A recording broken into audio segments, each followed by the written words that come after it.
Welcome. Today we're going to be taking a look at Role Player Adventures. This is a 1 to 4 player, narrative-driven, dice-rolling, cooperative adventure game, where you take the role of a party of characters going on an adventure. On this adventure, you will be facing encounters and combats along the way to the end of the adventure. If you and your party survive to the end of the adventure, then you win the game. Now that we know what the winning condition is, let's take a look at the components set up and how gameplay works in Role Player Adventures. Now let's take a look at the components. You have storybooks, you have adventures 1 through 10, a finale, and a side quest. Tome of Encounters. These contain the encounters the party will face on their journey. Skill book. This is the reference for skill checks with the type, difficulty number, dice color, reward, and limit. Double-sided adventure maps, character boards. On the character board, you have spots for a portrait card, class ability, the character name, player name, race, class, health, attributes, fatigue, and spaces below for your hand of cards, your discard, and spent cards. Character inserts, party journal. This records party information like your campaign track, death track, mastery track, XP box, gold box, titles box, play limit, combat dice limit, bonus play, rest token, keywords, your favorite tracks at the bottom, and then spaces on the left for active and items. Discovery, title, and rare cards. These are numbered cards and discovered along the journey. There are standard and pre-generated portrait cards. Standard cards are used when you're importing characters, and pre-generated cards are used when you are not importing characters. Class cards, modifier deck, market cards. These are your armor cards, scroll cards, skill cards, trait cards, and weapon cards. Enemy cards that have the dice needed to defeat the enemy, color, number on the dice needed, rewards or counter attacks, and then rounds of combat. The party marker, stamina cubes. These are used for attributes. The small cubes are 1 and the big cubes are 3. XP markers. These are gained and then spent for advancements and resting. Favor markers. Round markers. These are used for enemy cards when you're in a battle to signify which round of combat you're in. Encounter tokens. These are to mark encounters on the map. Rest token. You would flip this token over when you choose to rest. Bonus play tokens, which allows you to play more cards. Stamina tokens, which have higher denominations of stamina. Event tokens. Century token. Attribute dice. Familiar dice. Dice bag. And then finally your rulebook.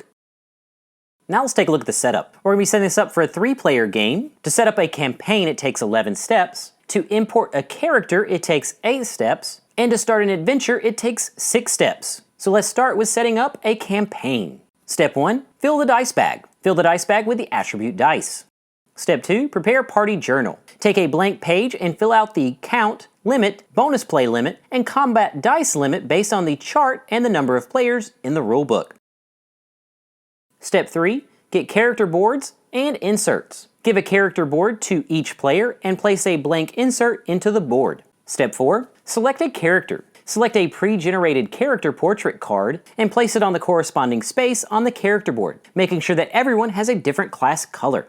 If you are importing a character from Role Player, you would skip to the importing steps now. If not, you continue with the campaign setup. Step 5, record details. Record a character name, your player name, race and class from the portrait card on their corresponding spaces. Step 6, record health. Record 16 as the starting health. Step 7, record attribute scores. Based on the back of your portrait card, record the attributes in the corresponding spaces. Step 8, fill attribute rows. Place the matching number of stamina cubes in each attribute row. Step 9, place class card. Find the class card that matches your character and place it on your character board. Step 10, get a starting hand. Collect the cards indicated on the back of your portrait card from the market decks. Then place them face down on your hand space. Step 11, get gold. Get a number of gold coins based on the number of players. Then you would place it on the journal. If you are importing characters from Role Player, Step 1, record details. Record the name, race, and class, keeping in mind that you can only have one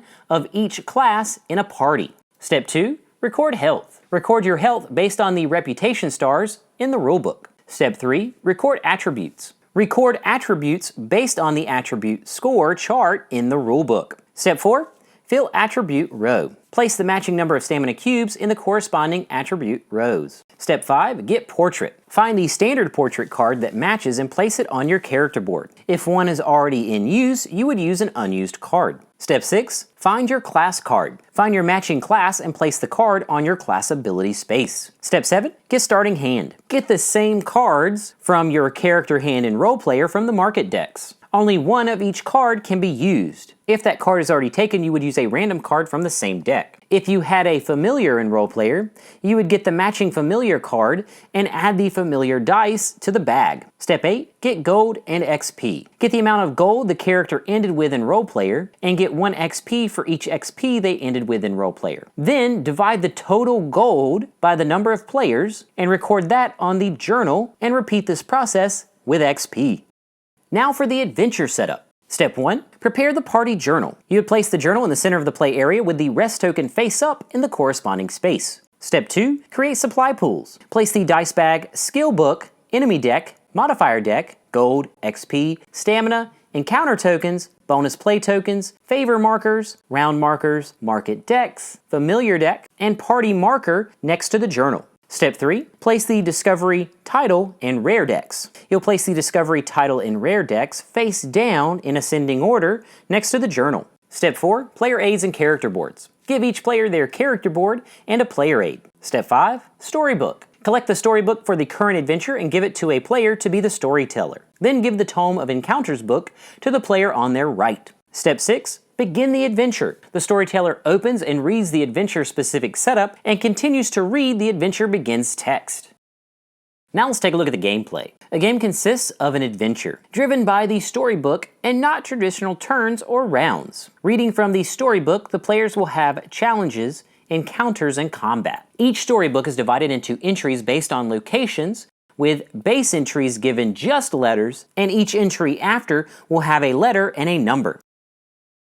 Players will be recording titles and keywords during adventures based on the adventure and choices players make. Between adventures, titles are saved, but keywords are erased. In the storybook, you will have action indicators and choice indicators. Action indicators are exclamation points, and you must resolve them. They are read and resolved top to bottom, and you would ignore any remaining actions after moving to another entry. Choice indicators have question marks, and it's the party's choice. The party would choose an option. If any attributes are in parentheses, keep in mind that you must resolve a skill check with those choices. Now let's look at some of the key concepts in an adventure. Movement. When a party moves, they move along the path until you reach an encounter token or another location. When you go to a new location, the storyteller and tome holder pass their books to the left, and the new storyteller would read the base entry. If you've already traveled to this location, you can pass through unless they have an XP or another token in that location. To use an item, it must have a resolution, and all players must move that many stamina from the supply to their fatigue. For revealed cards, Discovery map cards go on the map, Discovery item cards go on the item space on the journal, rare cards go to a single player of the party choice, title cards go on the title spaces on the journal. During an adventure, you may have to make a skill check. This is the crosshairs symbol. It also contains a type and level and modifiers that would be used in the skill book. You carry out a skills check in 4 steps: setup, build the dice pool, manipulate, and resolution. For setup, you would use the skill book to make sure that you match the type and difficulty.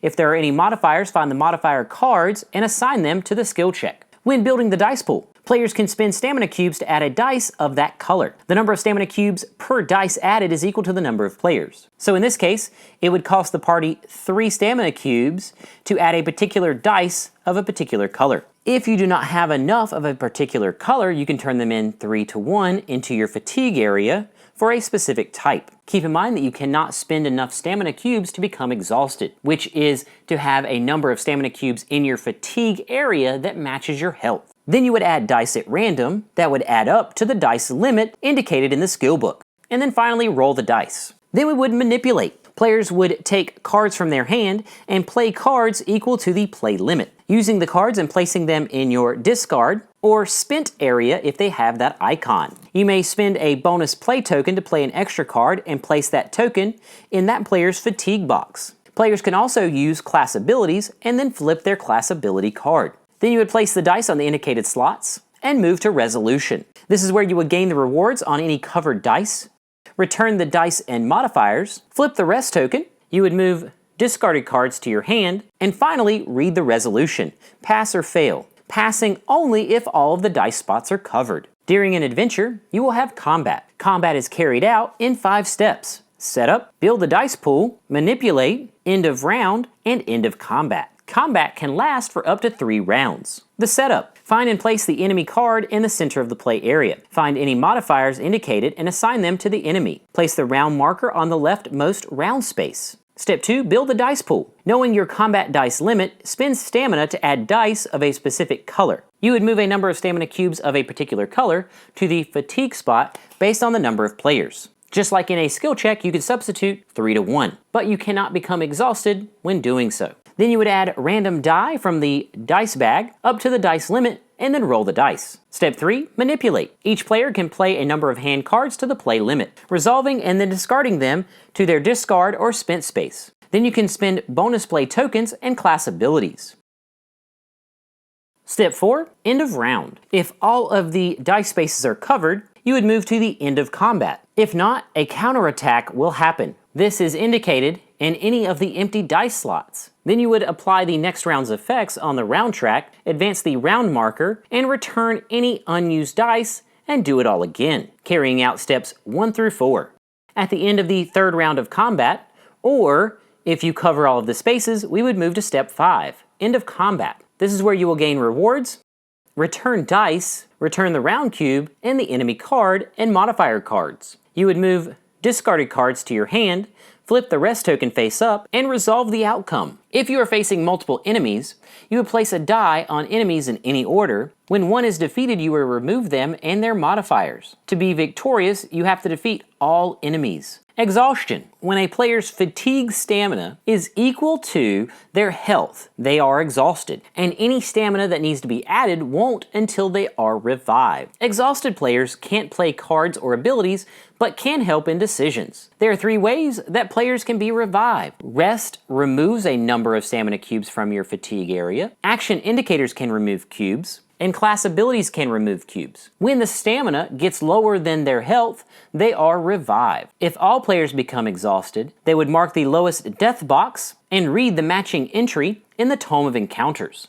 Resting. When the party chooses to rest, it is carried out in 8 steps. Step 1, spend 1 or more XP. Step 2, each player will draw a number of die equal to the XP spent. Step 3, players will roll and return that much stamina from their fatigue to the supply. Step 4, fill attribute rows up to the attribute score from the supply. Any excess would go back to the supply. Step 5, flip your class card face up. Step 6, bonus play tokens will go back to the journal. Step 7, move cards from spent to your hand. And Step 8, flip the rest token over. When you're finished, you would choose another choice indicator. Favor tracks. Some of your decisions could move favor in different factions. If you move and reach the end of a track, you would gain an XP for each move beyond the end. The ending. The end is indicated by the storybook. When indicated, the party can turn to the end anytime they move to a new location. Advancement. After each adventure, the party can advance their characters by spending gold and XP before the next adventure. For the advancement, you would carry out 3 steps. Step 1, prepare the market. Shuffle each market deck and reveal the top card from each market. Step 2, spend XP to increase party abilities or character health based on the chart in the rulebook. And then Step 3, buy and sell cards at the market. You would spend gold to buy a card, or sell a card for 2 gold. Keeping in mind that you can only sell cards that have a cost back to the market. Saving. When saving your progress, you would erase keywords, place the discovery cards back, store title cards, store hand cards, record gold, XP, mark favor, and mark the adventure. Once players finish the adventure and carry out the advancement, they can continue on to the next adventure in Role Player Adventures.